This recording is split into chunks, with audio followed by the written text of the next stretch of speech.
On this episode of Hip Hop Movie Club, we unpack the good and mostly bad in this film. We get a glimpse of some stars before they were stars, and BooGie unlocks some core memories. I'm Dino Wright, filmmaker, designer, longtime hip hop fan. I'm JB, 80s and 90s nostalgia junkie, longtime hip hop fan. I'm BooGie, a DJ, longtime hip hop fan. The 1985 rap musical entitled Rappin' starred Mario Van Peebles, among others. And this one, the cheese factor was super high. It's like they took the Cheese Whiz machine and just pulled the lever down and just let it keep oozing on out. It was 1985 after all. Actually released on Boogie's birthday back then. Ding, ding, ding, so it was ding, a little, ding, ding. little gift for you. And I remember this movie as a kid growing up. It was always on. So it was funny. It's definitely kind of ingrained in my head a little bit. I remember enjoying it as a kid. But then as I got older, it was just like, whoa, this is kind of corny. But as I watched it this time as an adult, I can kind of see what they were trying to do and where they were trying to go and some of the messages that they were trying to portray. So it didn't come across as corny or as cheesy, I should say, watching it this time. And I actually did enjoy some points about it. yeah, I can see that. There's a lot to unpack in this one. It seems like they're trying to capitalize on the growing popularity of rap in the early to mid 80s and following the success of Breakin. This is actually directed by Joel Silberg, who also directed Breakin. He would go on to direct Lambada and a few other things. He has an eye for dance movies, I guess. Yeah, exactly. Yeah. Even the Forbidden Dance. More like a true musical form rather than what we saw in Breakin and Beat Street, where a lot of the dialogue is through Rappin'. Was unique for the time. So there's that. Everything about this movie was overdone, overacted. The songs were a little overwrought. But still, there was a good movie in here somewhere. Underneath the cheese and the overcooking. There was some interesting things to take out of this. Gentrification of neighborhoods, these kinds of cultural and political and sociological things happening in the urban community. Even just rap, hip hop being accepted as an art form. You get that classic scene in the end when they break into song in the hearing. Like, let's put on a show. Right. I mean, he comes out of prison rapping, the big courtroom scene. And then even in the credits, they have like everybody just doing a little rap. Very cheesy. But there weren't many or any hip hop musicals at the time. So at least they did have this bit of originality. Yeah. There was a good movie in here somewhere. Just layers of cheese was over baking later. I did appreciate the fact that his neighborhood was a melting pot in its true sense of the word. I mean, it was really, really well done, well cast in the fact that, you had everybody that was in that same neighborhood pretty much for the most part got along.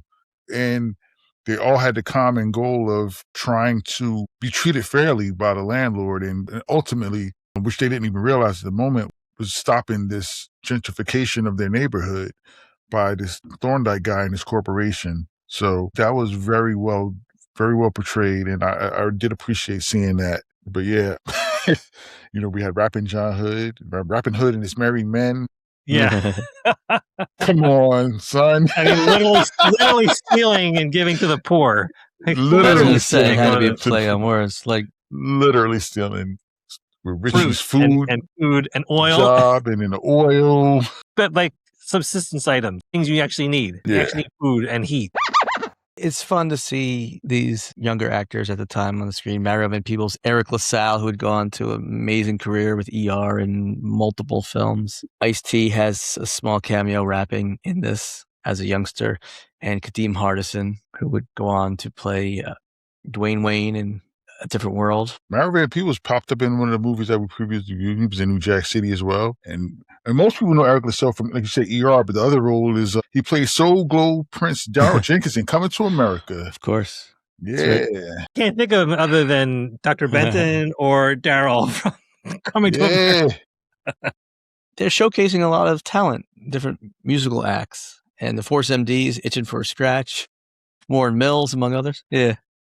That was funny. Yeah. I remember when that song came out, everybody was walking around doing that stupid dance. It's like, oh my God. And then there's a young act, Tough Ink. What was your line about that one, Boogie? Two edition. Yeah. I was like, they're like Kirkland brand new edition. You're like, they're like Temu edition. Great value new edition. This part had me laughing too. When they first threw the welcome home party in the beginning, that dance battle. Yeah. What in the fame was that? I had to say, it's like, I'm going to live forever.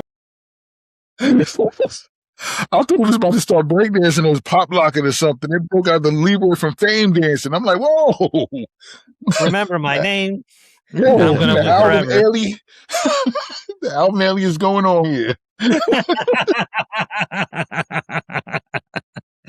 Oh man, I had the same. The song popped in my head as soon as that happened too. Man, I'm gonna learn how to fly high. Fly. It's funny. It's like every time I think of Fame, that's what I thought my high school was gonna be like. It's funny. Like we still talk about it to this day.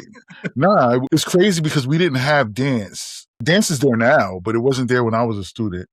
It's crazy because the school that Fame was based on was LaGuardia in Manhattan. And my school was actually the first school like that in the country. That school Fame was built on was actually based on my high school. And then they added the dance component to it. But we were all like, yeah, we're going to be on Fame. And we get there, it was like, this ain't like Fame. This ain't like Fame. What, dancing in the hallways? Yeah, no dancing in the hallway. No dance routines in the cafeteria. Nobody dancing on cars outside. Like, what? All right, let me get off my little sidebar. Oh, that's good. That's good. Another line in the movie that cracked me up too, and it was a complete throwback to our youth.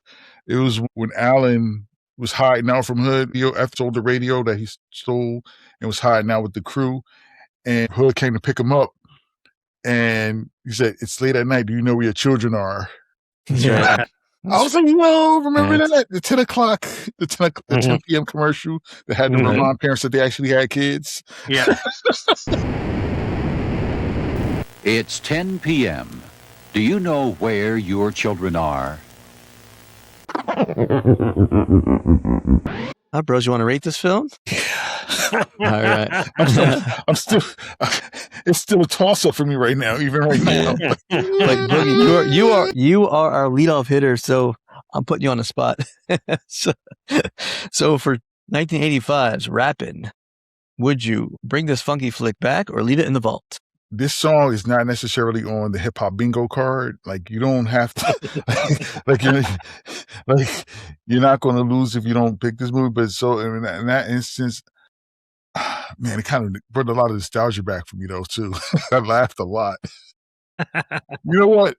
I'm going to bring it back. I'm actually going to bring the funky flick back, just because it made me laugh. All right.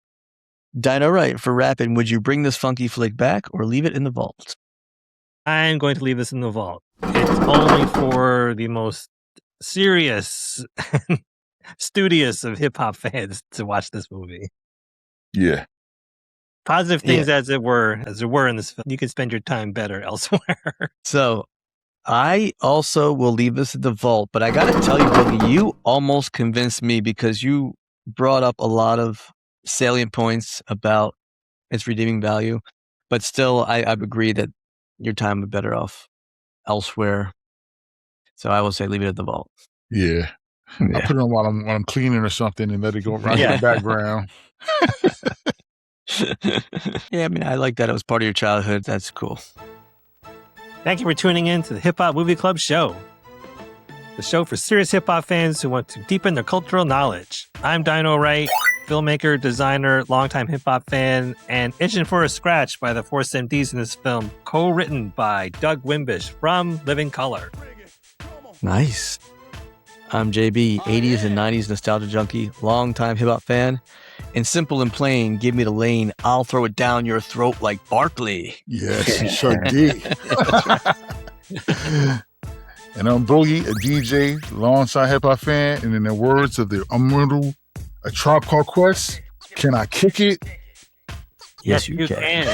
And remember, don't hate, irrigate. Water that. Water your crops. Yeah. Grow those crops. Exactly. Water the youths. On the next episode of Hip Hop Movie Club, we will review Look Mom, I Can Fly, the 2019 documentary on Travis Scott.